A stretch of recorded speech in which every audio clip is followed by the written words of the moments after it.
प्रिय दर्शकों, आज हम आपके सामने एक ऐसा समाचार लेकर आए हैं जो पश्चिम बंगाल के किसी भी समाचार माध्यम ने कभी प्रस्तुत नहीं किया होगा। क्या है पूरी घटना, जानिए इस खबर में। देखते रहिए TNI 24। हम पश्चिम बंगाल की हर तरफ संवाद को आपके सामने लाने का प्रयास कर रहे हैं, जो अन्य मीडिया संस्थान आप तक पहुंचाने की कोशिश नहीं करते, बल्कि एक बेहद महत्वपूर्ण विषय है जिसे वे नजरअंदाज करते हैं। सोचिए, राज्य के बड़े बड़े मीडिया हाउस जिस तरह श्रमिक वर्ग की बातों से बचने की कोशिश करते हैं, उससे राज्य को नुकसान होता है, क्योंकि यदि श्रमिक वर्ग ना हो तो राज्य का परिचालन व्यवस्था कभी भी पूरी तरह ठप हो सकती है। हाल ही में केंद्र सरकार ने 21 नवंबर श्रम कोड बिल पारित किया। इस श्रम कोड बिल को लेकर विभिन्न संगठनों के बीच मतभेद देखने को मिले। पश्चिम बंगाल के वामपंथी राष्ट्रीय कांग्रेस और तृणमूल कांग्रेस ने केंद्र की इस श्रम कोड बिल की पूरी तरह विरोध किया, जबकि केवल भाजपा समर्थित श्रमिक संगठन ही इस बिल का पूर्ण समर्थन कर रहे हैं। भारत और विश्व के सबसे बड़े श्रमिक संगठन भारतीय मजदूर संघ BMS ने भी इस बिल का पूरा समर्थन किया है। हमने इस श्रम कोड बिल को लेकर खास तौर पर पश्चिम बंगाल के 5 प्रमुख श्रमिक संगठनों के नेताओं के विचार विस्तार से आपके सामने प्रस्तुत किए। देखिए विस्तार से केवल TNI 24 पर। मुर्शिदाबाद पश्चिम बंगाल से सुभाष मंडल की रिपोर्ट। सद्य सरकार श्रम कोड बिल पास করেছেন। সেই শ্রম কোড বিল নিয়ে আপনারা ইতিপূর্বে অনেকবার বিরোধিতা করেছেন। সেই শ্রম কোড বিল নিয়ে আপনাদের প্রতিক্রিয়া কি?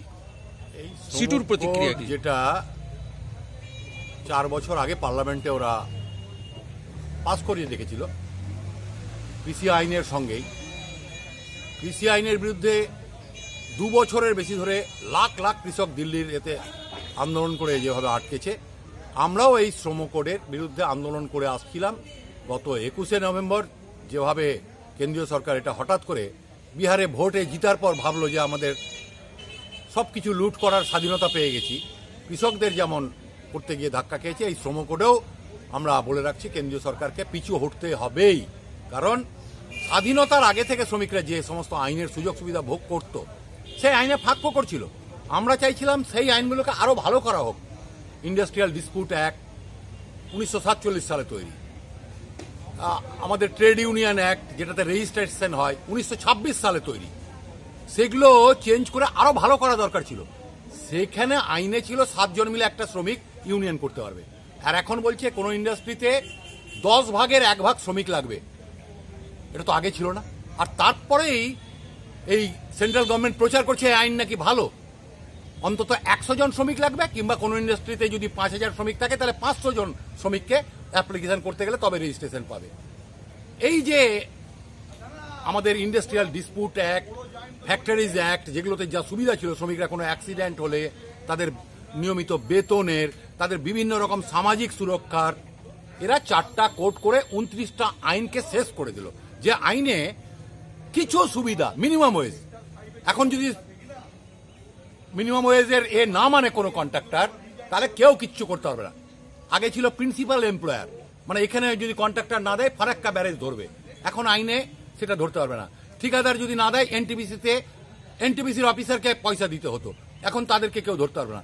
আর এই রকম ভয়ঙ্কর আইন, আমরা বলছি এই আইনটা পুরোপুরি তৈরি হয়েছে বড় বড় কন্ট্রাক্টরের সাথে। আদানি আম্বানিকে যেভাবে এয়ারপোর্ট বিক্রি করে দিল, রেল বিক্রি করে দিল, সেখানে তারা যাতে কম মজুরিতে বিনা নিয়ম কানুনে শ্রমিকদের ঢোকাতে পারে, ছাঁটাই করতে পারে, কোনো ইউনিয়ন যাতে বাধা না দিতে পারে, তার জন্য এই আইন তৈরি করেছে তারা, সম্পূর্ণভাবে শ্রমিকদেরকে শোষণ করার জন্য। এটা শ্রমিকদের সর্বনাশকারী আইন। এই আইনের আমরা চূড়ান্ত বিরোধিতা করছি এবং আগামী দিনে ভয়ঙ্কর আন্দোলন ভারতবর্ষে শ্রমিকরা করবে। শ্রমিকদের যে 100 বছরের সংগ্রামের যে ইতিহাসটা ছিল, যেভাবে ইতিহাস করে লড়াই করে যেভাবে শ্রমিকরা নিজেদের পক্ষে কিছু আইন আনতে পেরেছিল, আজকে যে শ্রম কোডটা পাস করানো হয়েছে, এই শ্রম কোডের মাধ্যমে শ্রমিকদের সার্বিক ক্ষতিটা হচ্ছে আমরা এখানে বুঝতে পারছি। কারণ ধরুন, একজন শ্রমিক যে 8 ঘন্টা কাজের জন্য প্রতিবাদ করে এসে 100 বছরের মাথায় সেটাকে স্বীকৃতি পেয়েছিল, আজকে শ্রম কোডের মাধ্যমে ওকে 12 ঘন্টা কাজ করতে বাধ্য করানো হচ্ছে। তারপরে আপনি ধরুন কি শ্রমিক ছাঁটাইয়ের যে ব্যবস্থা এখানে নেওয়া হয়েছে, এটাতে শ্রমিকদের কাজের অনিশ্চয়তা আছে। পার্মানেন্ট কিছু নেই, এখানে সবকিছুকে ক্যাজুয়াল করা হচ্ছে। আর আমাদের রাষ্ট্রনায়ক শ্রী রাহুল গান্ধী প্রথমেই বলেছিলেন এটা হচ্ছে সুটবুটের সরকার। এই শ্রম কোর্টের মাধ্যমে কর্পোরেটদেরকে সাহায্য করার জন্য নরেন্দ্র মোদী আপ্রাণ চেষ্টা করেছেন। আর যেটা সামাজিক সুরক্ষা ব্যাপারে যেটা বলা হয়েছে, আপনি ভাবুন আজকে রাস্তাঘাটে মহিলারা সুরক্ষিত নয়, ওই কর্মক্ষেত্রে ওই লোহার খাদানে, কয়লার খাদানে হোক বা একটা এনটিপিসি মতো প্ল্যান্টে হোক বা অম্বুজা প্ল্যান্টের মধ্যে হোক, সেখানে রাত্রেবেলা একজন মহিলাকে কাজ করার কতটা জায়গা, সেফটি জায়গা কেন্দ্র সরকার বা রাজ্য সরকার প্রোভাইড করতে পারে। আজকে এই বিলের যেভাবে নরেন্দ্র মোদী বিগত দিনে যেভাবে কৃষি বিল নিয়ে যখন এসেছিলেন, তখন তিনি বলেছিলেন কি এই কৃষি বিল সমস্ত কৃষককে লাভদায়ক করবে, কিন্তু আমরা পক্ষান্তরে দেখতে পেলাম সেই কৃষি বিলের বিরুদ্ধে রাস্তায় লাখ লাখ কৃষক আন্দোলন করলো, কত না কৃষক সে নিজের প্রাণ নাশ হলো, তারপরে এই বিলটাকে সরকার ফেরত নিতে বাধ্য হলো। আমরা আপনাদের মাধ্যমে এটাই সন্দেশ দিতে চাই কি আগামী দিনে আমরাও সমস্ত রকমের শক্তি নিয়ে আইএনটিইউসি রাজ্য জুড়ে, দেশ জুড়ে, ফারাক্কা ব্লক জুড়ে আমরা এই বিলের কঠোর থেকে কঠোরতম বিরোধিতা করব। আমার নাম আতাউর রহমান রানা, আমি ফারাক্কা ব্লক আইএনটিইউসি প্রেসিডেন্ট।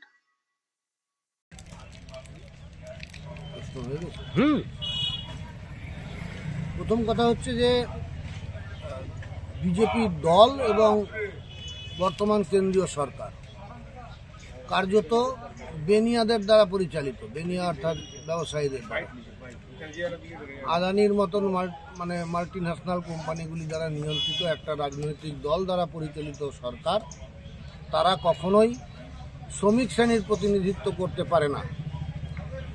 মালিক শ্রেণীর প্রতিনিধি হিসাবে মালিকদের অধিকার সুনিশ্চিত করার জন্য অত্যন্ত সুচারুভাবে শ্রমিক স্বার্থকে বিঘ্নিত করার একটা আইন এই সরকার চালু করেছে। এই শ্রম কোডের যে বিধি বেঁধে দেওয়া হয়েছে তাতে শ্রমিকদের রেগুলারাইজেশন কমবে, অর্থাৎ সপ্তাহে 4 দিন কাজ করবে, 3 দিন ছুটি। এই প্রলোভনের ফাঁদে পা দিয়ে অনেক শ্রমিক তাদের কাজের রেগুলারাইজেশন হারাচ্ছে, যেখানে শ্রমিক ছাঁটাই করার রাস্তা প্রশস্ত হচ্ছে। মালিকরা যখন খুশি তখন তাদের ছাঁটাই করতে পারবে।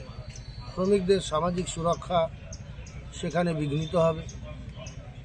ট্রেড ইউনিয়ন করার অধিকার কেড়ে নেওয়া হচ্ছে কার্যত, যে তারা ট্রেড ইউনিয়ন করতে পারবে না।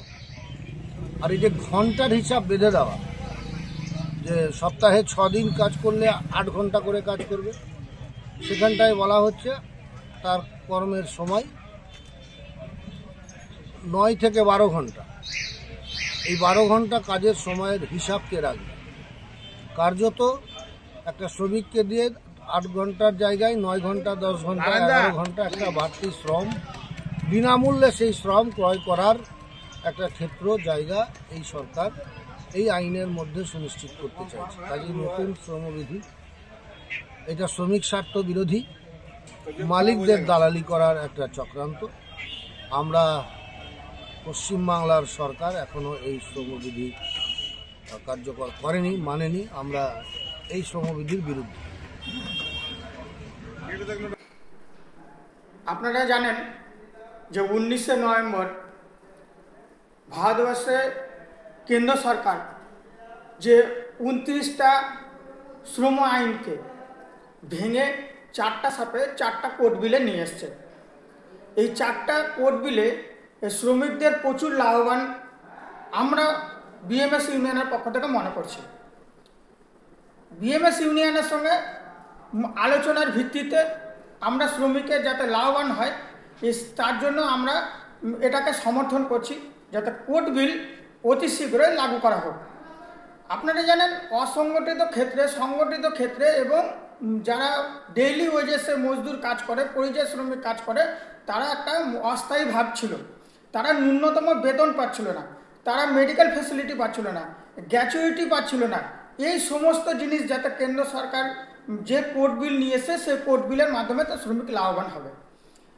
কারণ 5 বছর কাজ করার পরে যে শ্রমিকটা গ্র্যাচুইটি পেত এবং 4 বছর 3 বছর কাজ করার পর সে গ্র্যাচুইটি থেকে বাদ হচ্ছিল, আজকের দিনে দাঁড়িয়ে এই কোড বিলে 1 বছর কাজ করলে সেই শ্রমিক গ্র্যাচুইটি পাবে। এবং 40 বছর বয়স যে শ্রমিকের তার মেডিকেল ফ্যাসিলিটি সেই সংস্থাকে করতে হবে, বোনাস দিতে হবে, ইএসআই এর অন্তর্ভুক্ত করতে হবে, আয়ুষ্মান ভারতের অন্তর্ভুক্ত করতে হবে। এই সমস্ত ফ্যাসিলিটিগুলো এবার শ্রমিকগুলো পাবে।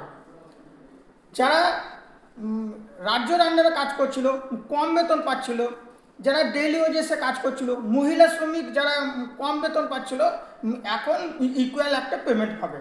একটা বড় একটা লাভজনক শ্রমিকের পক্ষে রয়েছে।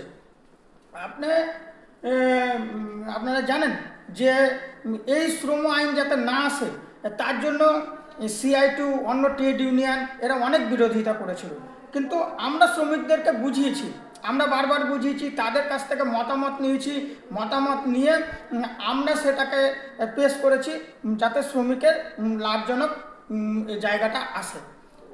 শ্রম কোড আইন যেটা নিয়ে এসছে কেন্দ্রীয় সরকার, তাতে দেখা যাচ্ছে যে শ্রমিকের হিতের জন্য আজকে শ্রমিককে যেরকমভাবে শোষণ করছিল কর্তৃপক্ষ, সেই শোষণের হাত থেকে কিছুটা অন্তত নিষ্কৃতি হয়েছে। তার কারণ হচ্ছে আপনি নিশ্চয়ই দেখেছেন যে শ্রম কোড বিলে 1 বছর, ন্যূনতম 1 বছর যদি কাজ করে তাকে অ্যাপয়েন্টমেন্ট লেটার দিয়ে কাজ করাতে হবে, এবং as per central government rule অনুযায়ী যে মিনিমাম ওয়েজেস আছে সেই মিনিমাম ওয়েজেস তাকে দিতে হবে। যেটা এখন বর্তমানে যে দুর্নীতিটা ছেয়ে গেছে যে 250 টাকা, 300 টাকা, 320 টাকা বা এরকম মানে ন্যূনতম মজুরিটা দেওয়া হয় না, সেটা সিকিউর করেছে যে ন্যূনতম মজুরি তাকে প্রদান করতে হবে। আর একটা সবচেয়ে বড় জিনিস হচ্ছে 40 ঊর্ধ্ব যাদের বয়স আছে তাদের ক্ষেত্রে বাৎসরিক একবার করে মেডিকেল চেক আপ, এবং যদি কোনো রকম কোনো সেই চেক আপে কিছুই হয় তাহলে তার পুরো লাইবিলিটিস নেওয়া, এইসব জিনিসগুলো যে আজকে শ্রম কোড আইনে এনেছে, যার ফলে আমার ব্যক্তিগত মতামত হিসেবে যে শোষণ থেকে শ্রমিকরা কিছুটা রেহাই পাবে। যেমন আমি এনটিপিসির আপনাকে উদাহরণ দিচ্ছি, এনটিপিসিতে আজকে এত দীর্ঘদিন যাবৎ মানুষ কাজ করছে, কিন্তু গ্র্যাচুইটি বলে কোনো ভাষা তারা জানতো না, বা এখনো অবধি গ্র্যাচুইটি বলে কোনো জিনিস এনটিপিসির শ্রমিককে প্রদান করা হয় না, অসংগঠিত যারা শ্রমিক তাদের ক্ষেত্রে। কিন্তু এখন বলে দিয়েছে যে 1 বছরের ঊর্ধ্বে যদি কাজ হয়ে যায় তাহলে তাকে গ্র্যাচুইটি প্রদান করতে হবে। তো এটা শ্রমিকের হিতে ভালোই হয়েছে, এইটুকুনি আমি বলবো যে আইনটা সে কেন্দ্রীয় সরকার লাগু করেছে সেটা শ্রমিকের হিতের জন্যই করেছে। আর একটি যেটি বিষয় যে প্রত্যেক রাজ্যে আগে আলাদা আলাদা নিয়ম ছিল, যেটা এখন রাজ্য ওয়াইজ একই রকম ভাবে সমকাজ সমবেতনের যে বিষয়গুলো রয়েছে, সেই বিষয়ে আপনার অভিমত কি? দেখুন, আজকে সবচেয়ে দুর্নীতিগ্রস্ত সরকার যদি বলেন তাহলে এই পশ্চিমবঙ্গের যে সরকার এখন বর্তমান ক্ষমতায় আছে তাদের সরকার চলছে, এবং তারা চাইছে না বা হয়তো তাদের অনীহা আছে এই শ্রম কোড বিল নিয়ে। কারণ আজকে যেটা সারা ভারতবর্ষে যেটা এক যে নিয়মটা করতে চলেছে, তাতে সুবিধাটা কি হচ্ছে যে সমস্ত শ্রমিক কিন্তু সারা যে কোনো জায়গাতেই যাক না কেন আজকে সেই সুযোগটা আজকে পাবে। আজকে দেখুন, আজকে আমাদের এখানে শ্রমিক আজকে এত লক্ষ লক্ষ হাজার হাজার পরিযায়ী শ্রমিক তৈরি হয়েছে, তারা আজকে বাইরে গিয়ে কাজ করছে। কেন করছে? যে তারা বাইরে যে সুযোগ সুবিধাটা পায় পশ্চিমবাংলায় সেই সুযোগ সুবিধাটা পায় না। কিন্তু আগামী দিনে আমাদের সেন্ট্রাল গভর্নমেন্ট যে নিয়মটা নিয়ে এসছে সেই নিয়মের জন্য আগামী দিনে এই পশ্চিমবাংলাতেও সেই একই মজুরি পাবে বা একই রকম সুযোগ সুবিধা পাবে, যার ফলে হয়তো পরিযায়ী শ্রমিকের কিছুটা অংশ হলেও আমাদের পশ্চিমবাংলায় থাকবে।